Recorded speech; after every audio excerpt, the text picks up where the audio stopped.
Estamos meditando sobre o apóstolo Paulo. Nessa última lição, número 13, vamos estar falando sobre a gloriosa esperança do apóstolo. Deixa a sua Bíblia mais ou menos aberta em 2 Timóteo, capítulo 4.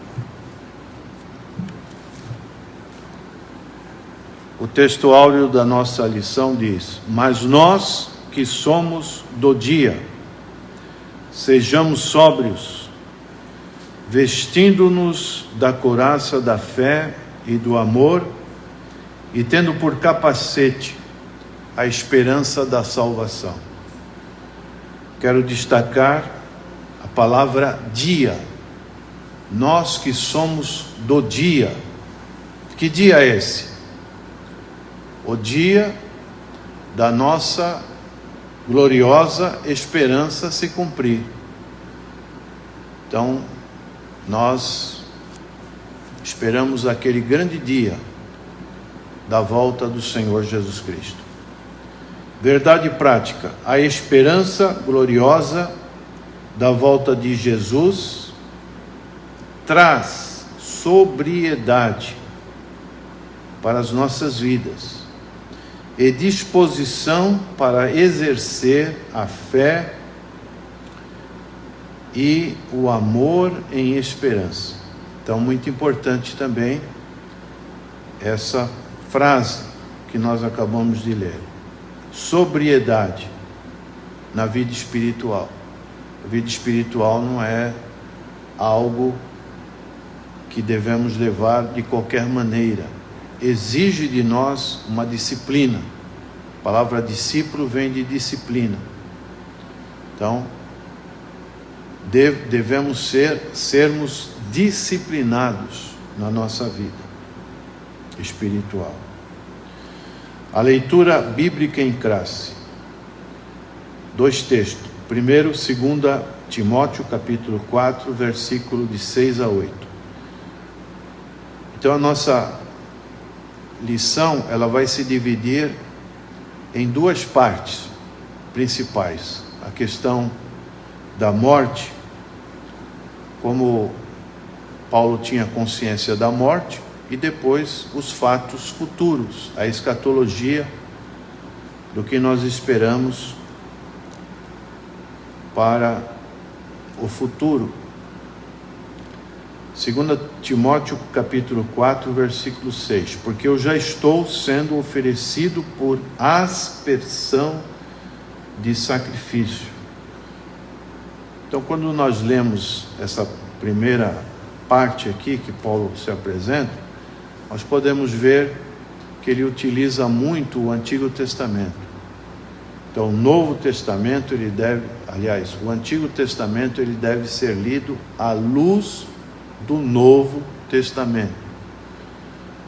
Então, são muitas coisas que são utilizadas no Novo Testamento, especialmente por Paulo, que era um profundo conhecedor do judaísmo,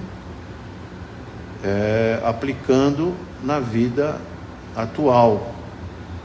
Então ele diz: oferecido por aspersão de sacrifício, e o tempo da minha partida está próximo, olhando para o futuro. Combati o bom combate, acabei a carreira, guardei a fé.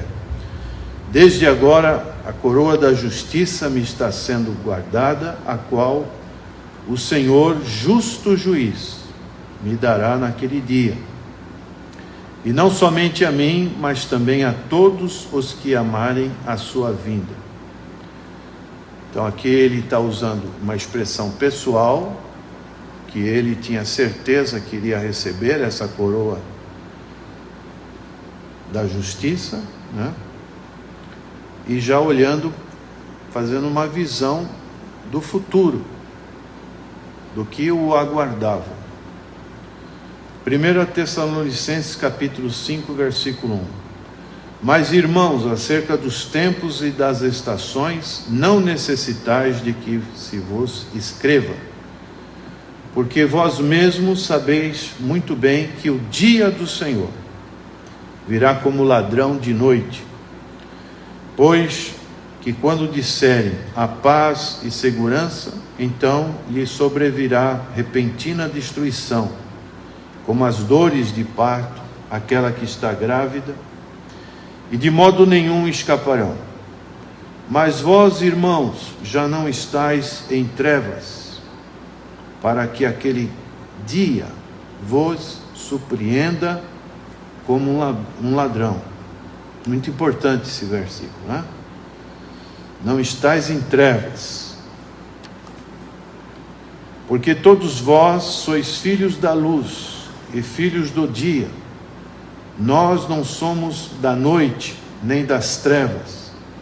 Não dormimos, não durmamos, pois, como os demais, mas vigiemos e sejamos sóbrios.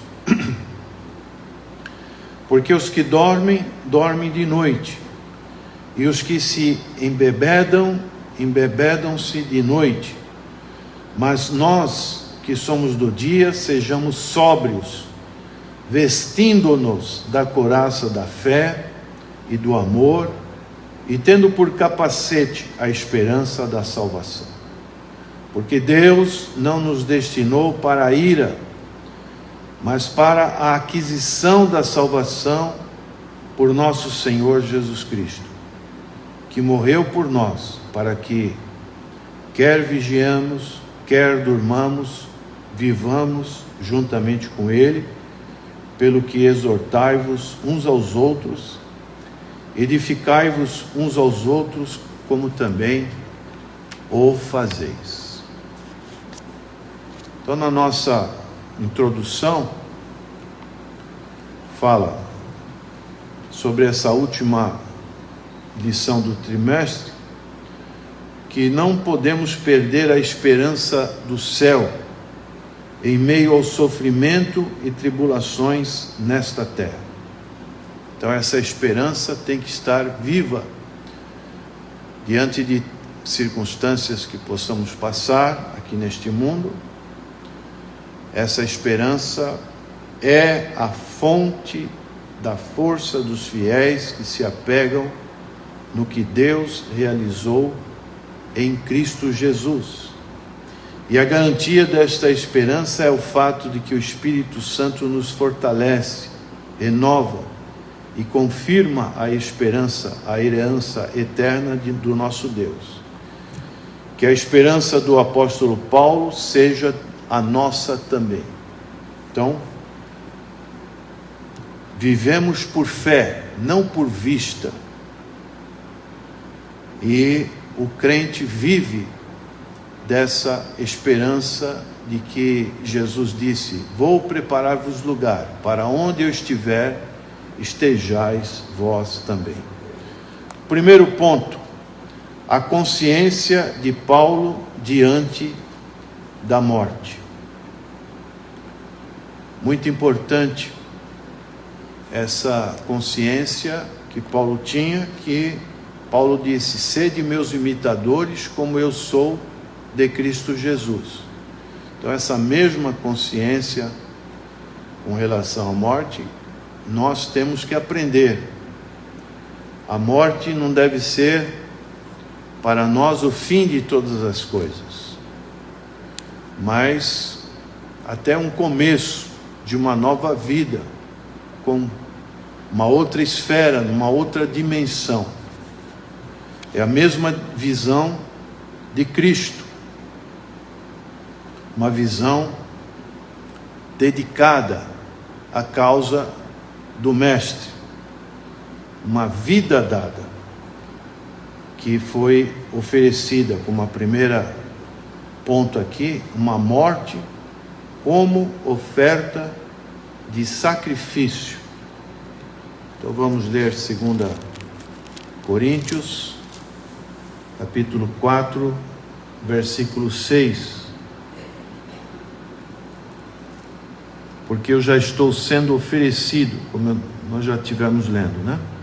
Por aspersão de sacrifício. Aspersão como uma oferta de sacrifício. A oferta era oferecida sobre o altar, né? Em brasas, e a fumaça era levada aos céus. O fogo consumia a oferta e a fumaça era levada aos céus, como um simbolismo de Deus sentir o cheiro daquela fumaça. E a fumaça, ela pode ter um simbolismo de maturidade, a maturidade que nós podemos alcançar na vida cristã, oferecendo um sacrifício no altar, né?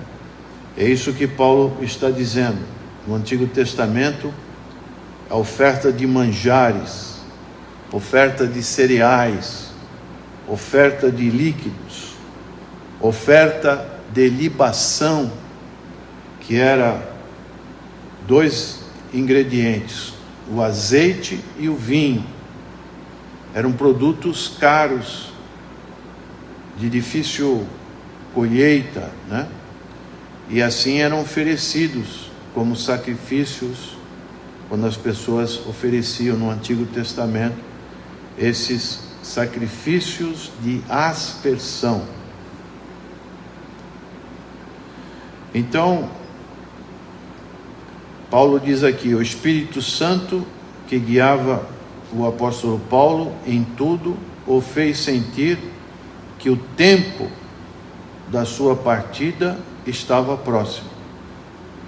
É como uma embarcação que vai sair para navegar. A primeira coisa que faz é tirar as amarras, as cordas, ou levantar âncora para poder partir. Essa era a ideia que Paulo sentia, que o tempo da sua partida estava próximo. Uma outra figura é levantar a tenda. Isso era muito comum naquelas regiões. A pessoa armava a tenda, depois iria fazer uma outra caminhada, levantava a tenda para caminhar. Então ele sentia que o tempo da sua partida estava próximo. E o apóstolo Paulo via o seu martírio iminente como uma oferta apresentada sobre o altar de sacrifício. E aqui nos chama a atenção que nós não sabemos como nós vamos morrer, né? De que maneira que nós vamos morrer. Mas um dia todos nós morreremos, se o Senhor Jesus não voltar. E será que, se fosse nos dado a capacidade de escolha, tipo de morte você queria? É muito comum escutar isso, né? Que morte você queria? E Paulo tinha consciência, assim como Jesus teve consciência que ele era para ser colocado no madeiro. Aqui, Paulo, ele sabia que iria passar pela guilhotina, né? Então era uma maneira que os romanos usavam para martirizar as pessoas. Então ele tinha muita consciência disso. A sua morte como oferta apresentada sobre o altar de sacrifício. Essa consciência clara que haveria de padecer pelo nome de Jesus não o permitiria ter medo ou frustração diante da morte. É preciso ter a consciência de que, se não encontrarmos o Senhor por meio do arrebatamento da igreja, o encontraremos por meio da morte. Por intermédio do Espírito Santo, nos prepararemos para esse tempo em esperança. Então Paulo oferecia a sua vida como um sacrifício. E muitas das vezes teria que oferecer a água só em casos que não houvesse o azeite e o vinho. Então, a água só em escassez, como diz uma oferta de libação. Estou sendo oferecido como oferta de libação. Isso é muito importante, por isso que Paulo escreveu lá em Romanos capítulo 12, né? Rogo-vos, pois, irmãos, pela compaixão de Deus, que apresenteis os vossos corpos como sacrifício vivo, santo e agradável a Deus, que é o vosso culto racional. Então, a vida cristã não deixa de ser uma vida de doação. O culto é uma doação. Nós nos doarmos a Deus. Prosseguindo, segundo ponto, segundo subponto, né? Combati o bom combate. Paulo era um lutador, um atleta, um despenseiro das riquezas de Deus. Vamos ler 2 Timóteo capítulo 4, versículo 7. Combati o bom combate, acabei a carreira, guardei a fé. Agora o apóstolo Paulo faz uma análise de sua trajetória. Desde lá do início da sua conversão no caminho de Damasco, quando Jesus se apresentou para ele, nós vemos na sequência que ele foi um bom combatente.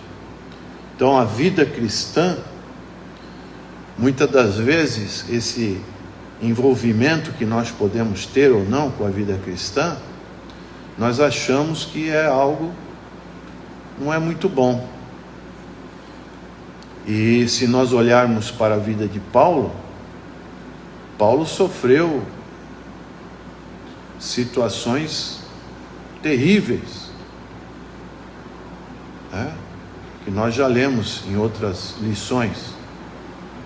Mas para ele, na visão dele, era um bom combate. Podemos citar a sua primeira prisão em Jerusalém. Ela foi motivada por algo religioso, por causa daqueles judeus. E muitas das vezes também podemos estar combatendo, e o combate é numa situação religiosa, que nós nos posicionamos diante de Deus. Isso aconteceu no ano 63. A segunda prisão foi 5 anos depois. Já foi com motivação política, principalmente por causa daquele imperador Nero, que perseguia os cristãos. E Paulo passou por essa segunda prisão. E isso nós podemos ler em 2 Timóteo, capítulo 4, versículo 8. Desde agora a coroa da justiça me está guardada, a qual o Senhor, justo juiz, me dará naquele dia, e não somente a mim, mas também a todos os que amarem a sua vinda. Quais seriam as riquezas dessas recompensas? Seria a glória eterna que Jesus daria, não a glória deste mundo. Alguns clubes, falam glória eterna por uma conquista, por exemplo, a conquista do Mundial. Então, isso é uma glória que a humanidade, os homens naturais dão grande ênfase. Mas a nossa glória eterna não dá para se comparar com a glória efêmera, passageira deste mundo.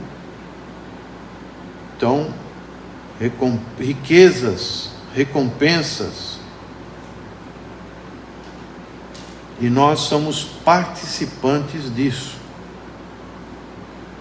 Então nós vemos aqui nesse segundo ponto, é notória a total entrega do apóstolo, muitas perseguições, provações, injustiças, plantações e confirmações de igrejas. De fato, o apóstolo entregou a sua vida integralmente à causa do Evangelho. Ele combateu o bom combate.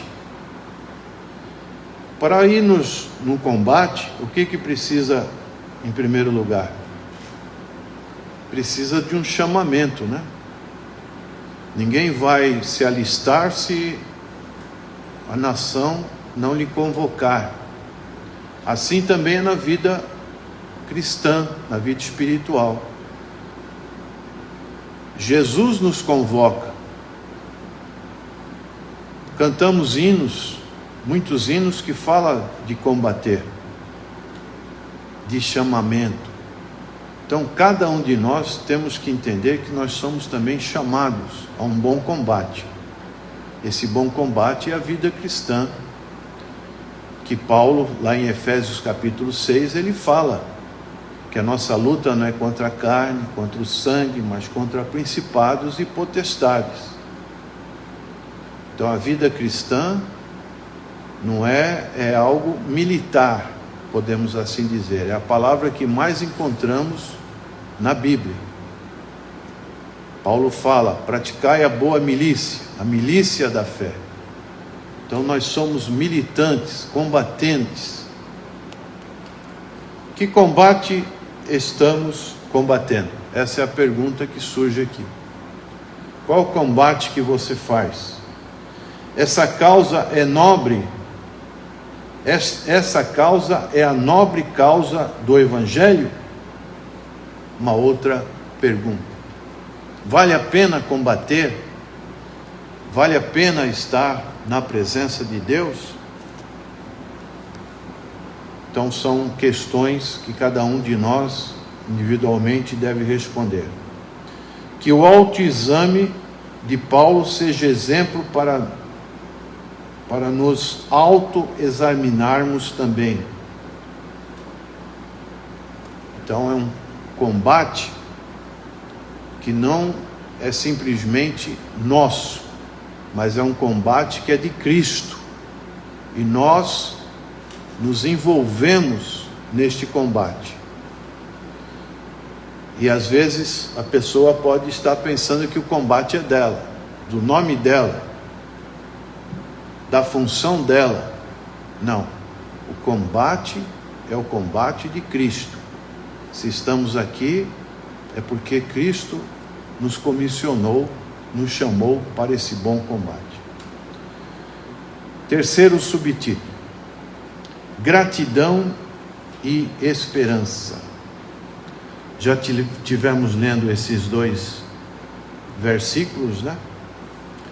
Além de combater o bom combate, o apóstolo acabou a carreira e guardou a fé. Vamos ler um texto que está em 1 Coríntios,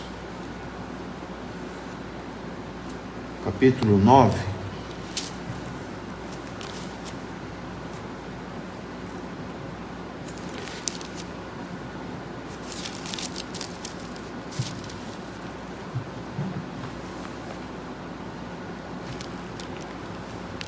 Versículo 24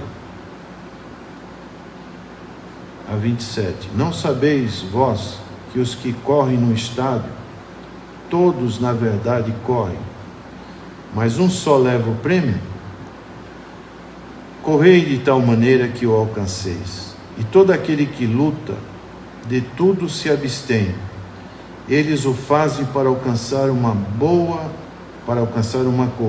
coroa corruptível. Nós, porém, uma incorruptível. Pois eu assim corro, não como a coisa incerta, assim combato, não como batendo no ar. Antes subjugo o meu corpo e o reduzo à servidão, para que, pregando aos outros, eu mesmo não venha de alguma maneira a ficar reprovado.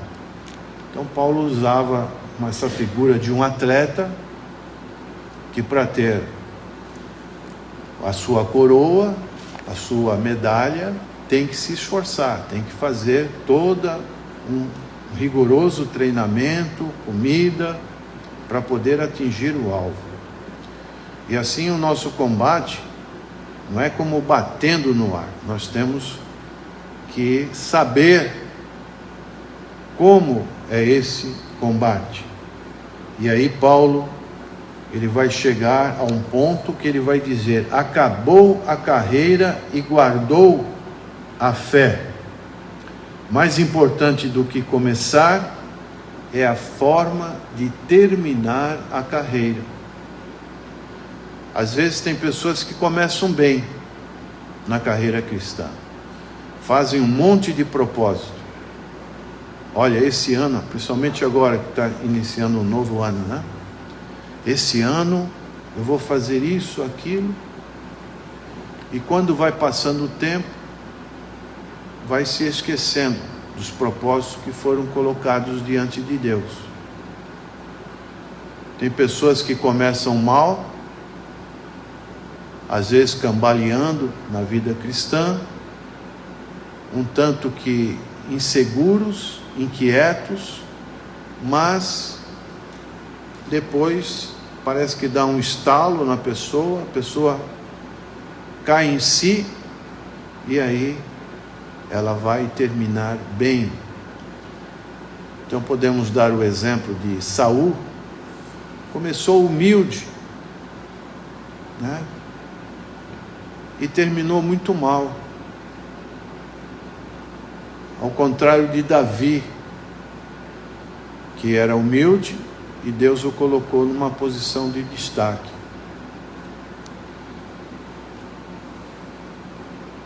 O apóstolo tinha a consciência da carreira que percorreu e da fé que guardou. Durante os anos de ministério, sua fé permaneceu pujante e robusta, o que lhe permitiu olhar para a sua circunstância com atitude serena. Então, uma coisa que nós vamos sempre ficar lembrados na nossa vida, não é pelo começo, podemos ser lembrados pelo começo, pelo meio, mas o que vai ditar a nossa vida é o fim, de como nós terminamos, certo? Aquela última imagem é que vai ficar gravada no nosso currículo aqui neste mundo. Por mais que a pessoa tenha feito grandes feitos no início, mas o que vai ficar marcado é o final. Embora não pudesse evitar a morte física, sabia que estar com o Senhor era a coroação de sua trajetória. Temos confiança e desejamos antes deixar esse corpo para habitar com o Senhor.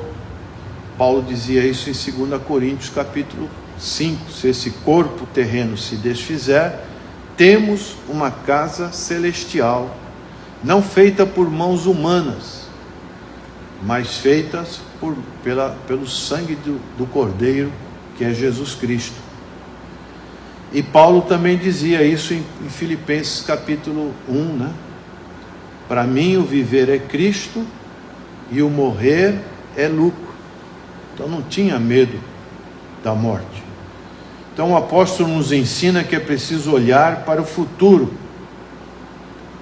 com a certeza do nosso galardão, e enxergar pela fé que o nosso trabalho não é vão no Senhor. Portanto, meus amados irmãos, sede firmes, constantes e abundantes na obra do Senhor, sabendo que a vossa obra não é vã no Senhor. Como é bom ver isso, né? Na vida de pessoas. Pois há uma coroa de justiça guardada para cada crente em Jesus. É o que a palavra nos diz. 2 Timóteo 4:8. Estamos nas mãos do justo juiz. Segundo ponto, a doutrina bíblica de Paulo sobre a volta do Senhor Jesus Cristo. A segunda vinda do Senhor Jesus Cristo é relatada 1.500 vezes no Antigo Testamento, 300 vezes no Novo Testamento e 50 vezes nas epístolas. Vamos ler Mateus capítulo 24, versículo 25.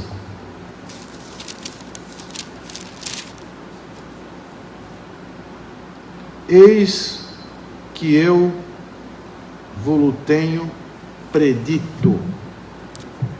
Então, esses dois capítulos, 24 e 25, fala da profecia da volta do Senhor, sermão profético.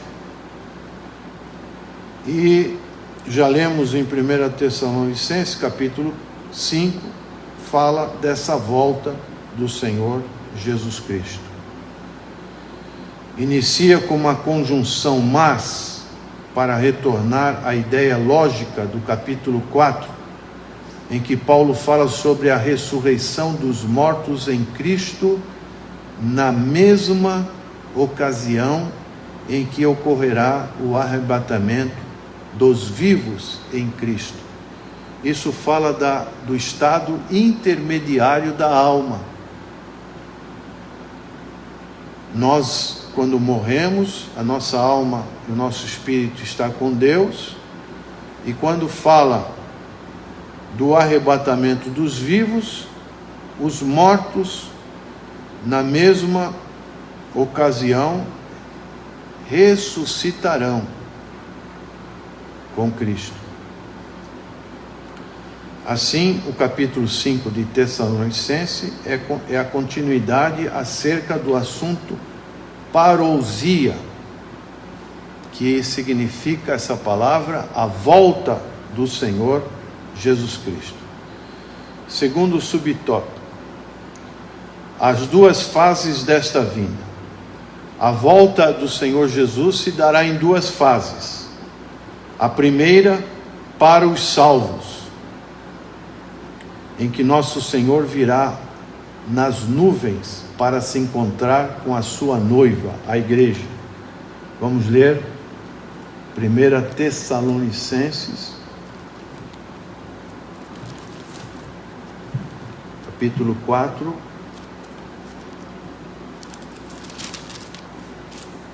versículo 15 e 16. Dizemos, pois, isto pela palavra do Senhor, que nós, os que ficarmos vivos para a vinda do Senhor, não precederemos os que dormem. Quer dizer, vão ser as duas coisas ao mesmo tempo, porque o mesmo Senhor descerá do céu com alarido, e com voz de arcanjo, e com a trombeta de Deus, e os que morreram em Cristo ressuscitarão primeiro. Então, duas fases. Essa é a primeira fase.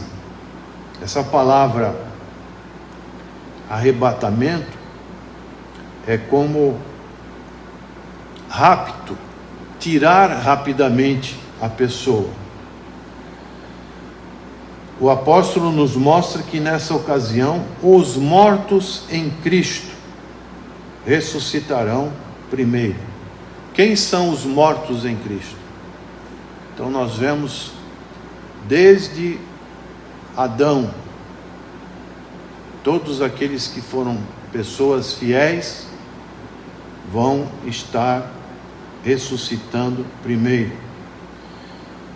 E os vivos serão arrebatados para estarem com o Senhor. Podemos ver 1 Coríntios, capítulo 15, que é um texto muito conhecido, que fala a respeito da ressurreição e do arrebatamento. 1 Coríntios 15, 51 e 52. Eis aqui vos digo um mistério: na verdade, nem todos dormiremos. Essa é uma palavra que fala da morte. Mas todos seremos transformados, no momento, num abrir e fechar de olhos, ante a última trombeta, porque a trombeta soará e os mortos ressuscitarão incorruptíveis, e nós seremos transformados. Essa fase é invisível para o mundo, nenhum olho verá, somente os dos salvos. Agora vamos para a segunda fase da vinda do Senhor Jesus Cristo. Ele virá com a sua igreja, todo olho o verá. Apocalipse, capítulo 1, versículo 7.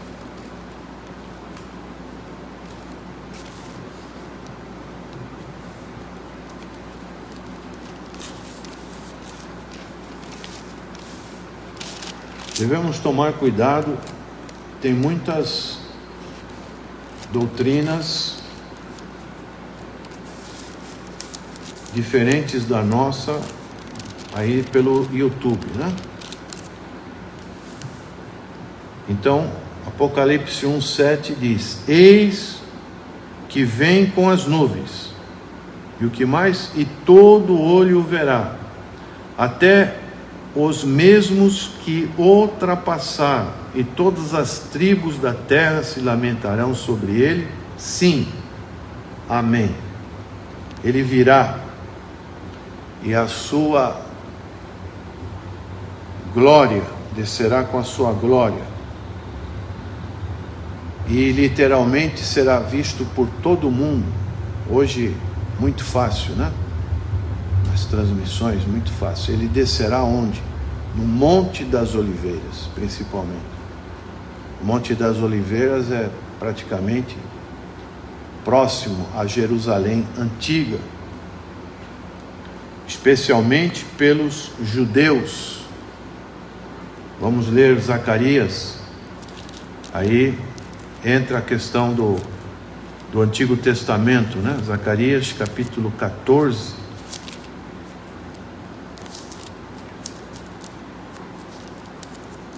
Ageu, Zacarias e Malaquias são os profetas do pós-Babilônia. Sempre devemos nos lembrar disso.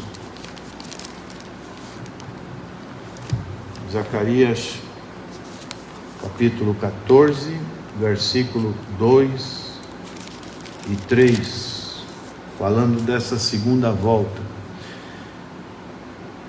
Porque eu ajuntarei todas as nações para a peleja contra Jerusalém, e a cidade será tomada, e as casas serão saqueadas, e as mulheres forçadas, e metade da cidade sairá para o cativeiro, mas o resto do povo não será expulso da cidade. E o Senhor sairá e pelejará contra estas nações, como pelejou no dia da batalha. Nessa ocasião, Jesus Cristo livrará pessoalmente a nação de Israel dos exércitos confederados pelo anticristo, desfazendo com o seu poder e vencendo o anticristo, o falso profeta e o diabo, para implantar o reino do milênio, conforme Apocalipse, capítulo 19. Vamos ler, é muito importante, é o que nós cremos.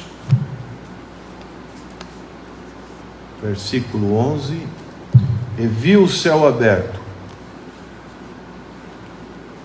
e eis um cavalo branco, o que estava sentado sobre ele chama-se Fiel e Verdadeiro, e julga e peleja com justiça.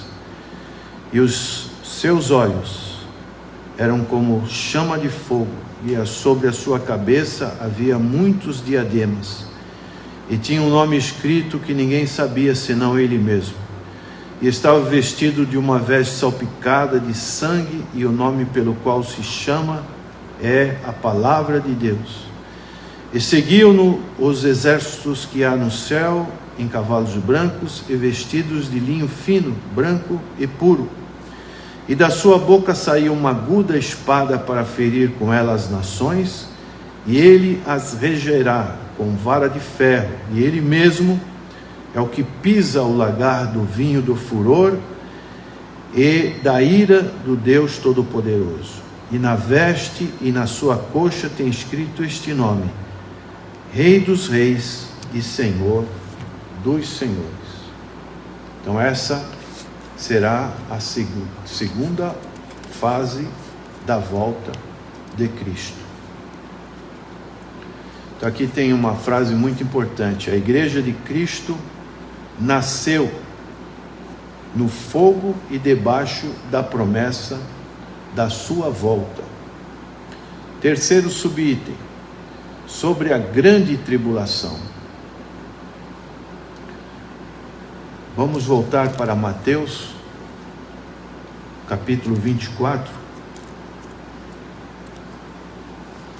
versículo 21.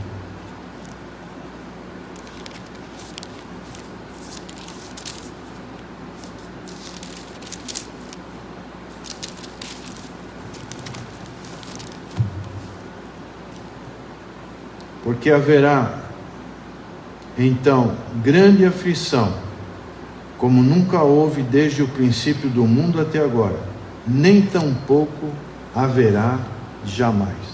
Então esse é um período que nós chamamos de grande tribulação. Não passaremos pelo período do juízo divino, denominado de a grande tribulação. A igreja de Nosso Senhor será retirada antes do período de derramamento do santo juízo, quando o anticristo instalar o seu governo mundial. Não estaremos mais aqui. Vamos ler Apocalipse, capítulo 6, versículo 17.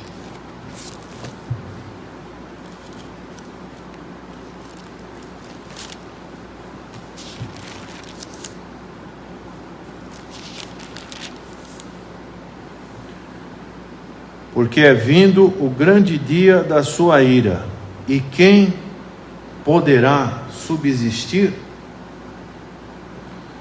Ao final deste período, juntos de Cristo, contemplaremos a destruição do anticristo e do falso profeta no lago de fogo.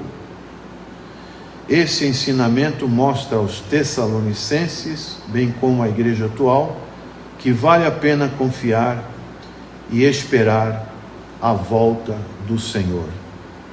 Vamos ler Apocalipse capítulo 3, versículo 10, que o Senhor disse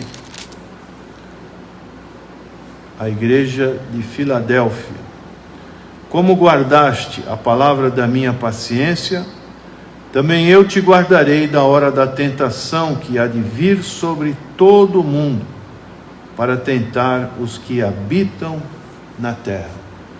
Falando sobre essa grande tribulação. Quiser também anotar 1 Tessalonicenses capítulo 1, versículo 9 e 10. Vamos para o terceiro ponto, dos tempos e das estações até a volta do Senhor. Então todos nós temos essa curiosidade, né? Então o que a Bíblia afirma sobre isso? Primeiro subtópico: uma atenção à expressão dos tempos e das estações. Os termos tempos e estações também foram usados pelo Senhor Jesus em seu último discurso aos seus discípulos, logo depois da ressurreição. Não vos pertence saber os tempos. Essa palavra tempos, no grego, significa cronos, e estações. A palavra estações, no grego, significa kairos, momento certo, oportuno, momento que não nos pertence, planejamento de Deus, que o Pai estabeleceu pelo seu próprio poder. Atos, capítulo 1, versículo 7. Tanto os termos em 1 Tessalonicenses quanto em Atos dos Apóstolos trazem a noção da iminência da volta do Senhor. Por isso, o que devemos fazer é estar prontos, viver em vigilância em todo o tempo, prontos para a volta. Billy Graham, muito conhecido do evangelista Augusto, dizia: Billy Graham, se soubesse que a volta do Senhor seria hoje ou amanhã, o que você faria? Eu continuaria fazendo as mesmas coisas. Por quê? Porque ele tinha consciência que a volta do Senhor se daria a qualquer momento. É assim que nós devemos viver em vigilância em todo o tempo, não procurando adivinhar datas ou períodos, pois não sabemos o dia nem a hora que o nosso Senhor há de voltar. Segundo subtópico: uma dimensão do Espírito, uma dimensão do porvir, que seria um tipo da plenitude dos tempos. E isso nós encontramos em Gálatas capítulo 4, versículo 4. Deus enviou seu Filho, nascido de mulher, nascido sob a lei, na plenitude dos tempos. É como se nós estivéssemos caminhando, vamos subir aquele monte. Então nós temos uma grande dificuldade para subir. Quando chegamos no monte, nós podemos avistar, ter uma vista panorâmica. Isso significa a plenitude dos tempos. Agora, na cronologia de Deus, nós estamos como que descendo dessa montanha, que já não tem mais nada do que Deus se revelar, porque a plenitude dos tempos veio com seu Filho. Hebreus capítulo 1, versículo 1. Havendo Deus outrora falado de muitas vezes e muitas maneiras aos pais pelos profetas, nesses últimos dias nos falou através do seu Filho. Então nós estamos caminhando numa cronologia que já passamos dessa plenitude dos tempos. E para nós, de uma maneira também do nosso cronos, né? Da nossa cronologia de vida, nós sabemos que nascemos criancinha, mas hoje já estamos adultos, e muitos já estão idosos, e já estamos chegando no momento ali que a vida tenha a sua limitação, como diz o Salmo 90, né? 70, 80, o que passa disso é canseira e enfado. Então também, de uma maneira na cronologia nossa, nós estamos, já passamos muito dessa plenitude dos tempos. E muitos não têm essa consciência, né? Querem viver o hoje e o agora. Comamos, bebamos, porque morreremos. Essa é a ideia deste mundo. Ora, o Espírito na vida da igreja anunciou de que brevemente o Senhor Jesus voltará. Esse texto de Joel 2, quando Pedro falou o seu discurso, que nos últimos dias Deus derramaria do seu Espírito sobre toda a carne. Quer dizer, isso já passaram 2000 anos. E o texto de Atos 1:11 diz: esse Jesus que dentre vós foi recebido no céu, há de vir assim como para o céu ouviste ir. Terceiro subtópico: Espírito e porvir, temas da nossa pregação. O Espírito, qual é a função do Espírito? O Espírito Santo, a função é ação, né? É o Espírito Santo que move. Quando o Espírito Santo desceu sobre a igreja primitiva, moveu aqueles cristãos, e Pedro foi o mais movido para fazer aquele discurso: ficar em Jerusalém até que do alto sejais revestidos de poder.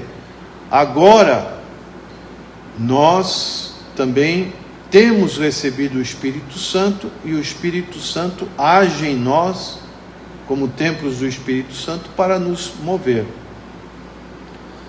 E o porvir fala da volta do Senhor Jesus Cristo, temas da nossa pregação. Como pentecostais clássicos, a promessa do batismo no Espírito Santo, com evidência de falar em línguas, deve estar em nossos lábios. Preguemos sobre isso, estimulemos a igreja a buscar esta promessa. Como podemos fazer isso? Um exemplo que podemos dar é quando nos consagramos, por exemplo, para a ceia do Senhor. Quando nós chegamos aqui antes do culto para orar, nós podemos: deixai vir a mim os pequeninos, porque dos tais, pode deixar a criança, porque dos tais é o reino dos céus. Tem uma criancinha que está vindo aqui correndo, pode deixá-la vir.